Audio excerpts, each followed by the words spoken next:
فرمایا کہ وَأَذِّن فِي النَّاسِ بِالْحَجِّ يَأْتُوكَ رِجَالًا وَعَلَىٰ كُلِّ ضَامِرٍ يَأْتِينَ مِن كُلِّ فَجٍّ عَمِيقٍ لِيَشْهَدُوا مَنَافِعَ لَهُمْ۔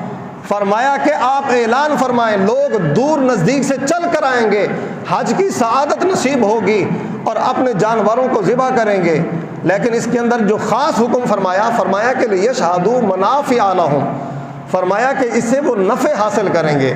اب اس سے نفع حاصل کیا ہوتا ہے؟ نفع ہمیں کیا ملتا ہے؟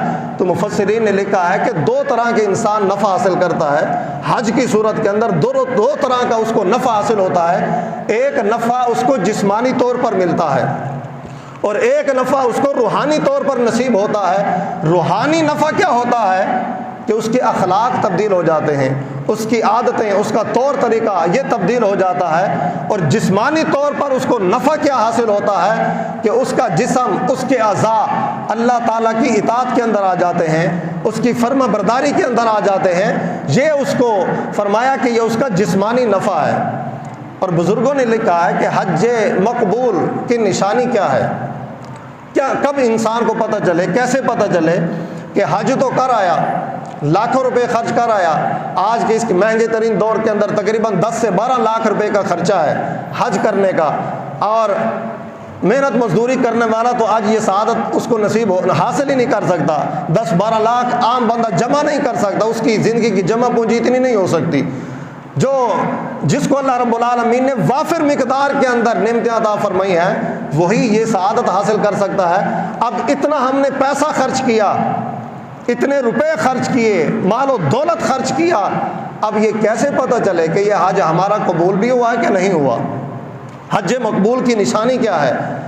بزرگوں نے لکھا ہے کہ اگر حج کر کے آنے کے بعد اگر اس کے اخلاق کے اندر تبدیلی آ گئی ہے، اس کے کردار کے اندر تبدیلی آ گئی ہے، تو فرمایا کہ سمجھ جاؤ کہ اللہ رب العالمین نے اس کا حج قبول کر لیا ہے۔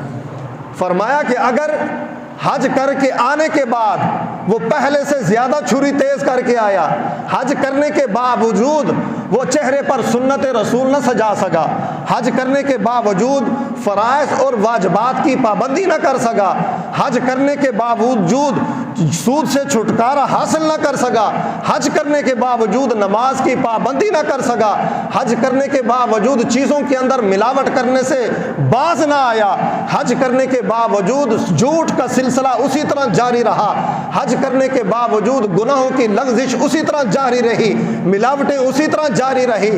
فرمایا کہ سمجھ جانا کہ جو حج کرنے کے باوجود بھی جس کے اندر یہ اعمال اس کے ختم نہیں ہوئے، ان برائیوں سے وہ باز نہیں آیا، فرمایا کہ اس نے صرف پکنک ہی کی ہے، وہ صرف اس نے سیر و سیاحت ہی کی ہے، اس کے سوا اس کو کچھ حاصل نہیں ہوا۔